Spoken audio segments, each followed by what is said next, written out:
Hello! So, this morning, we got up really early, about 5 o'clock, and then I drove about an hour and a half because I wanted to show you something really cool. And it would have been something we would have talked about in class anyway. So the next thing in class we would have talked about is called natural selection. And natural selection is this really cool concept that every organism that exists has a struggle for survival. There's this struggle for survival. And the reason things struggle for survival is there's a limited amount of resources, right? There's a limited amount of food, there's a limited amount of water, and space, and mates, and time, right? Everything is limited for an individual. You might be realizing that, especially on the space, when you're trapped at home for the foreseeable future. But we're gonna make it through that. So this morning, we got up and we drove about an hour and a half, and we kept our distance from other people, and we Purelled after the gas station. But I wanted to show you a real life example of what natural selection is like. So the process of natural selection, let's break that down. So natural, meaning nature, right? Pretty simple. Selection, though, that's kind of an interesting word.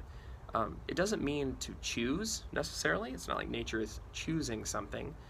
Natural selection is the process that the organisms that are best suited for survival will survive, and because they survive, they will be able to reproduce more often. And so eventually what you find is that all of the individuals that are left that have been reproducing are the best suited individuals for the environment that you find them in. That's pretty basic. It's a pretty good, easy thing to understand. So selection, what that word means is that the nature or the environment is selecting the individuals that survive. Pretty easy, right? So think about it like if we used when we talked about mutations, we used albino a lot. So like one of your test questions was about a squirrel. And so if a squirrel is gray and all of a sudden one of its offspring is white, that white individual, that's going to be a negative mutation, right? It's more obvious for predators. And so that squirrel's probably not going to survive as long as the gray squirrels. And so who is going to reproduce more? The gray squirrels would reproduce more, meaning that the gray color would persist in the population much longer than the white color would. So that's pretty easy to understand. I think you'll agree. So this morning, we drove up to a town called Taborville. It's very small. And there's a great prairie there, a conservation area. And on that prairie is one of the last places in Missouri where you can find Greater Prairie-Chicken. Greater Prairie-Chicken is an endangered species. In Missouri, there are about 20, maybe 20 left. And at Taborville, there are 3 males. So we saw the 3 males this morning, and I videoed them, and I'll show you that footage in just a moment. But some things about the Greater Prairie-Chicken: they used to be native from New York all the way to Texas and all through the Great Plains. So from southern Canada all the way south into Texas. And now they're only native to, there's a few left in Missouri, a decent population in Kansas, some in Nebraska, a few in South Dakota, and that's about it. The biggest problem is that we have burned and tilled up all of the prairie, and that has removed the habitat for the prairie chicken to survive. They can't respond to that environmental destruction like that. Also though, interestingly, and you'll see an example of this in the video, is that by removing that habitat, we also introduced or invited more predators.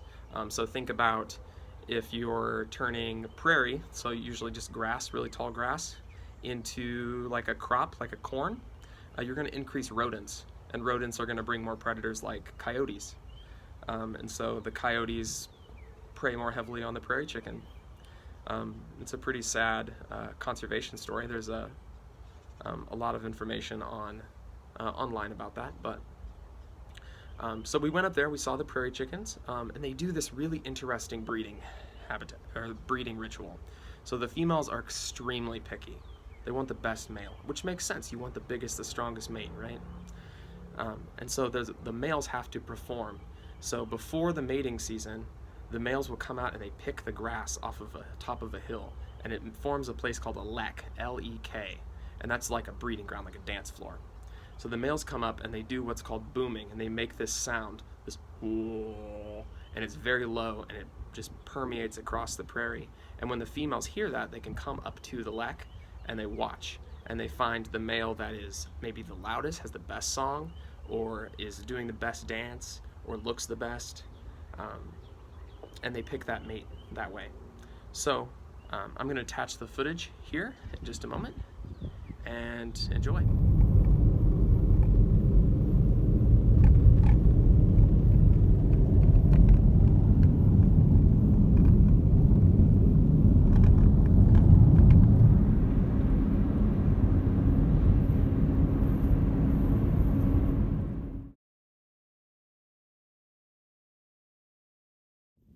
Okay, we are at the lek of the Greater Prairie-Chicken. You can kind of see one on the right side of my circle here.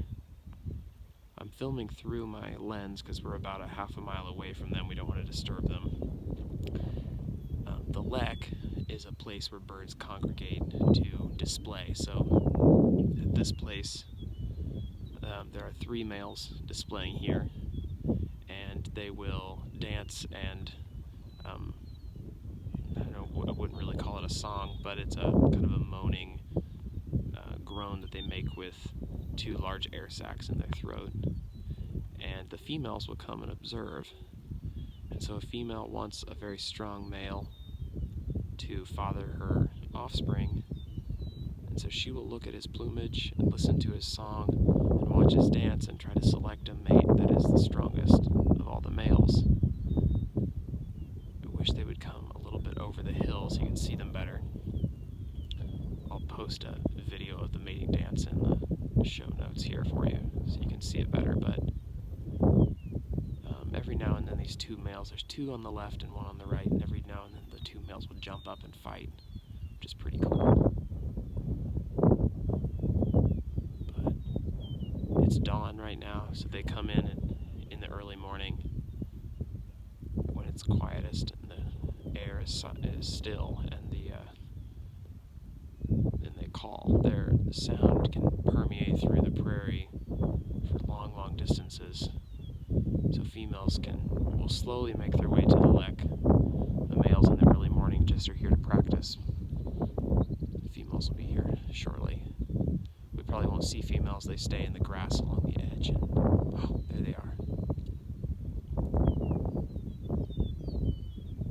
you can see the male. They have 2 little ear tufts and a little turkey-like tail, and 2 large orange air sacs in their throat that they inflate. You can kind of see him on the right. Oh, there he is. There he is. There's his head. Come on, dude, keep coming.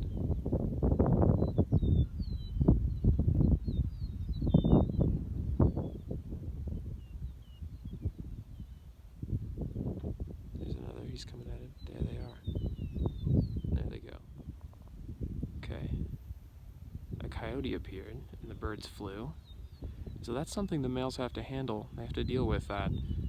Being really brightly colored and making lots of noise and being very showy is dangerous. And so even if a female will look at that as well. So even if they're big and showy, the males are showing that, hey, I've survived this long. Like, I'm strong enough to survive, and so I have really good genes.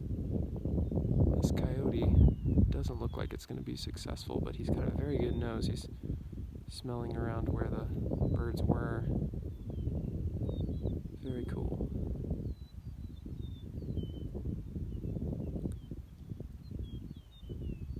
So you see that top of the hill there is really short grass. So we're on a conservation area, and they mow a spot for the birds, but the birds will come in and manicure that area. They pick the grass and they pick out all of the bushes and trees and make sure that nothing is growing there except for very short grass, and then that's where they dance. They want the display to be as visible to females as possible up on top of a hill. As you can see, it's kind of up there. But the prairie can be dangerous. So you can see that natural selection has played on these prairie chickens based upon how picky the females are for mates. So if a male doesn't have as good of a dance, or its song or booming isn't as good as other males, or as good as preferable for females, then it won't reproduce as much. And so what happens is the males that are allowed to reproduce pass on the genes to their offspring that they had.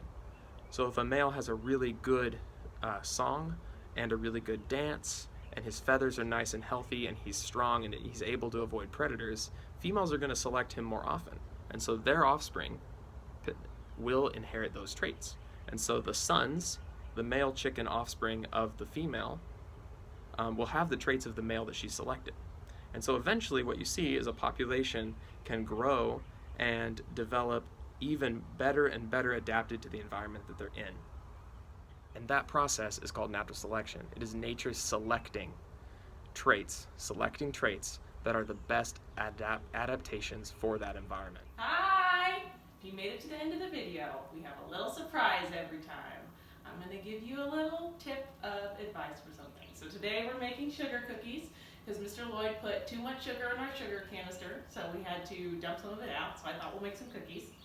And we didn't have baking powder, so I wanted to tell you what you can use as a substitute. A little chemistry for you today. So, if you don't have baking powder, you can make a substitute by using 1/4 of a teaspoon of baking powder and 1/2 teaspoon of lemon. You mix that up together and put it in instead of baking powder, and the cookies still turn out nice and fluffy. So, also, I only made a half recipe today, but my tip is make a whole recipe. Tell everybody that you made a half recipe and use the rest of the cookies when you have a midnight Netflix binge.